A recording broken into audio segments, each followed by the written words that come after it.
The sound system in these cars are, well, they're just not good. Now, I have done some upgrading. I upgraded the amp in the front trunk, I upgraded the head unit, I did a backup camera, but there's still some problems and some upgrades that need to happen.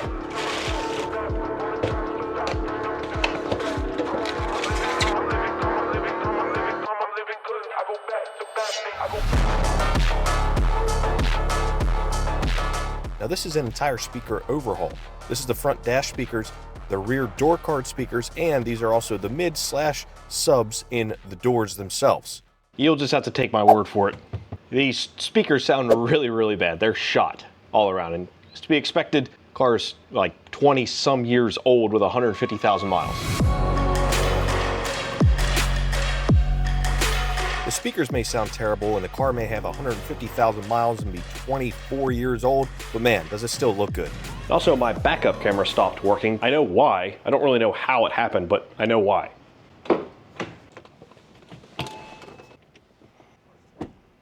See, it senses that I want the camera to come up, but there's nothing there. And then also, when I press the rear camera button, no video signal detected.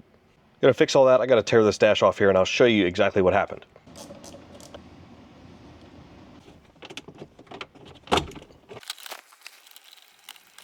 If you've never worked on any of these cars, luckily the radio system is really easy to get to. This is generally an easy install to install a nice double DIN unit, and I've got a whole video on that separately. So this is the video camera input. You can see the inside metal part. Well, it's just not there. It fell off. I don't know where, when, or how.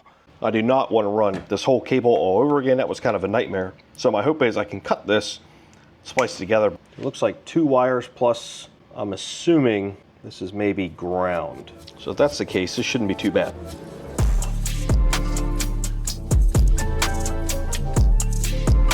Backup camera wiring fixed. Now I want to turn the car around and start working on the speakers.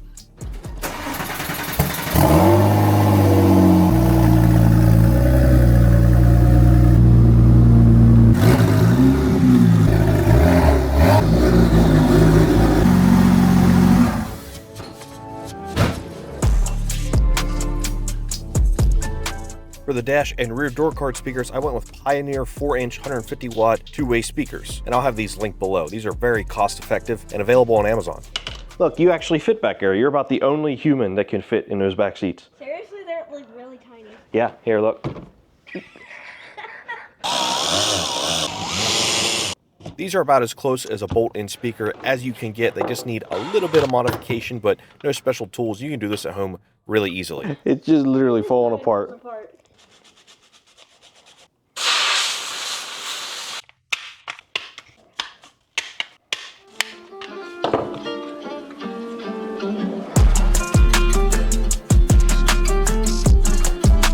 You can see what's left of what I assume are the original rear speakers, and they are in terrible shape, and so you can imagine they sound about as bad as they look. Now, if you saw, what you have to do is cut the old retaining ring off the factory speaker, and then I have to do a little bit of trimming on the new Pioneer speakers, and then they'll simply bolt in with that new ring. It's pretty simple. So this needs to fit over it and then sit on there, but all these little tabs get in the way. There we go.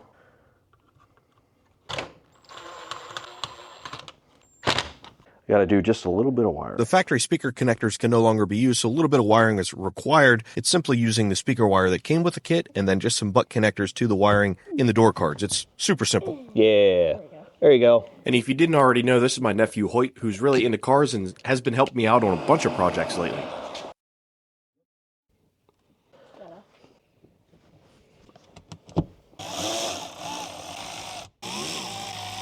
After that's done, we can move on to the dash speakers, which they're just a little harder to access.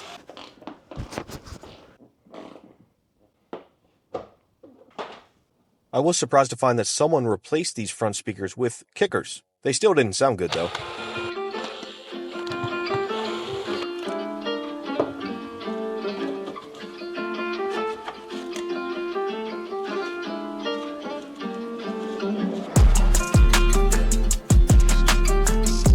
Somebody already upgraded these in the past. It made my job just a little bit easier. That trim ring was already removed from the factory speaker, so I could reuse it on the Alpines. There was also already wiring completed on the dash, so these will simply be plug and play.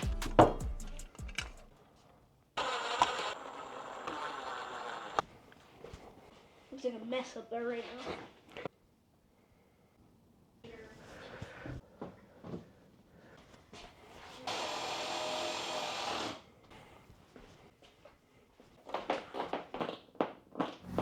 You know, I've been saying for a while now, they make portable jump starters and they make portable air compressors. Why don't they make it into one? Well, Vitomin did, and they nailed it. Look how slim this thing is. This is a portable jump pack, an air compressor, a battery bank, a flashlight, all in this nice little unit you can store in any vehicle with ease. And I'm gonna go test it out because I need to use both features actually, because it's spring, it's time to mow. This poor thing has been sitting outside all winter long, so I can assure you that it is completely dead. Yes, it is. But luckily, I've got this awesome jump pack right here, which will fire this thing up with ease.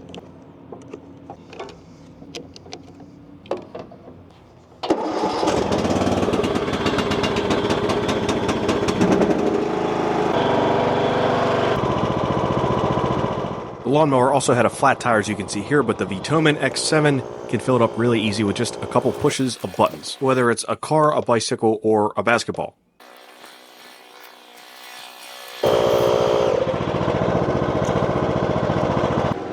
Engine running, flat tire filled up. Now it's time to go mow my lawn, or AKA cut the weeds. Huge thanks to Vitomin for sponsoring this video with their X7 jump pack and air compressor in one. You saw just how easy it worked on my lawnmower.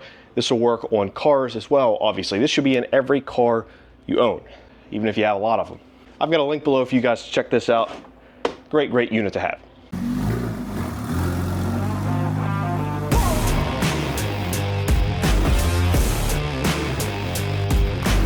Before doing the subs in the doors, which is inevitably a lot more work, I figured let me spin the car around and just repeat the dash and rear card speakers on the other side, knock that out before we move on to the more complicated part.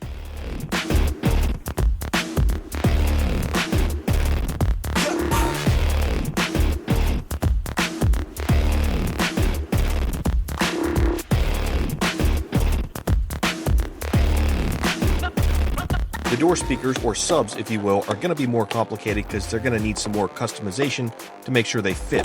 Plus you have to remove the door panel, which just makes these a little more difficult than the other 4 speakers that we already did.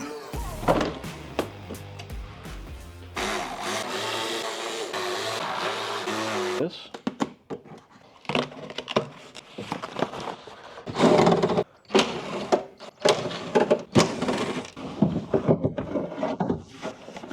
See, it's a whole like little sub box actually, which is pretty cool, except this speaker is really, really old.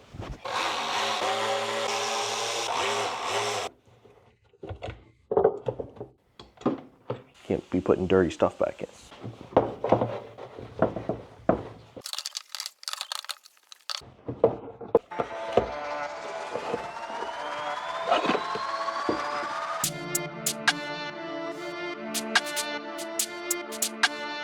It's pretty incredible how Porsche designed sub boxes to be in each door, even though the sound that they emit isn't that great. So I'm reusing the sub boxes and replacing the speakers with some Dayton Auto 5¼ mid-bass drivers. And these are very similar in size and shouldn't require that many modifications to install, but we'll see in just a bit. The factory speakers had a bevel built in, which sit perfectly flush with the sub boxes.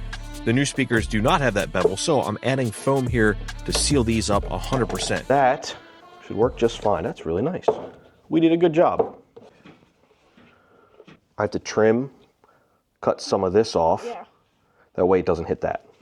And other than a little trimming that needs to be done on the speakers themselves, this actually ended up being really easy to fit them into the factory sub boxes.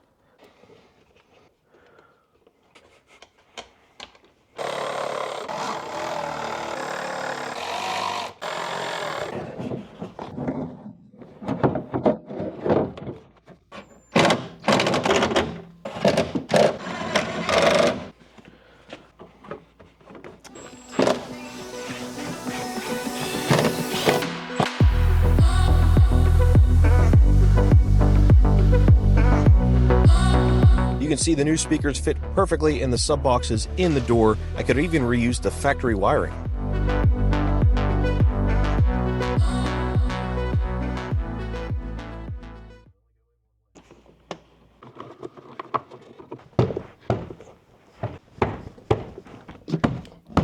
If you guys are doing this job, I highly recommend while you're in there parts like these Renline carbon fiber door pulls and door armrests. They look incredible and fit incredible and really update the look of the inside of this car. Plus those parts are usually pretty worn out on 996s by now.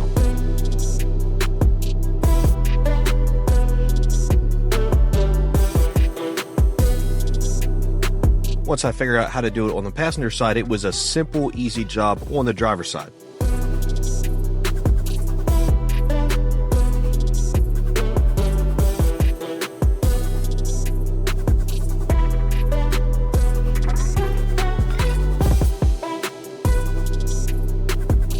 As always, guys, I'll have links to each of these speakers and other associated parts in the description box of this video.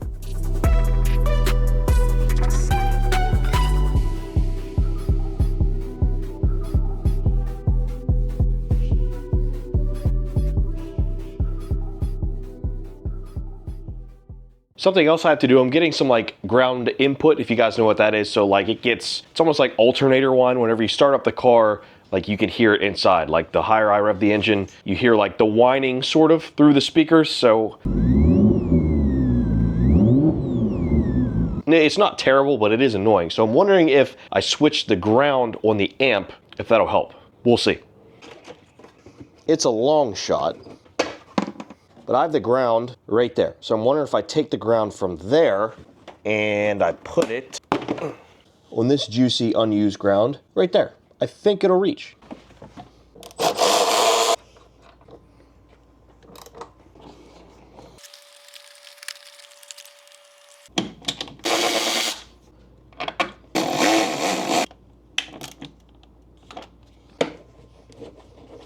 That should do it. Now the ground wire runs through there. I have a grommet in there. The big fat juicy ground bolt right there. Hopefully this helps. Certainly can't hurt.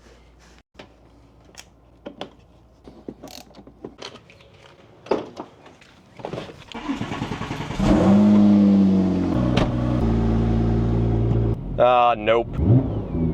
It's still doing it. Let me take my mic off, guys. Put it down by the speaker.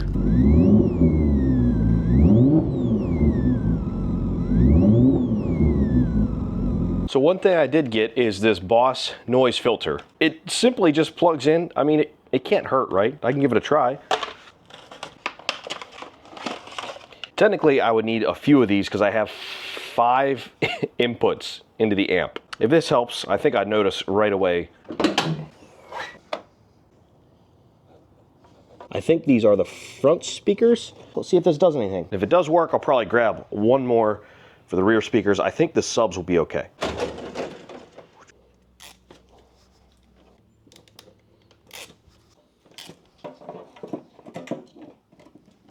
There it is. Nice and solidly mounted, pretty clean. You'll just have to imagine when I get the second one, it'll go right next to it. But it hasn't come in yet. Just imagine it's right there. In the meantime, I'm gonna finish the video.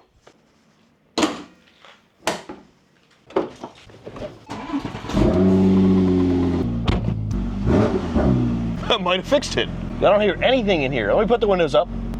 We'll do the speaker test again on the front speakers. Dude, I think it's fine. So if that's the case, that means that little unit is actually working and I can get a second one. All right, let's see if it works. Is that working and that working? You tell me that. That one's working. I think I hear that one. That one's working. That one's working. Yeah, I think they're all working.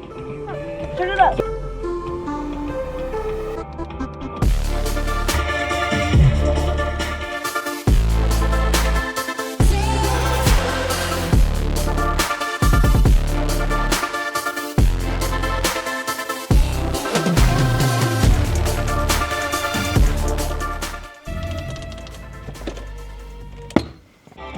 Way better. One job done. Sounds so much better, guys.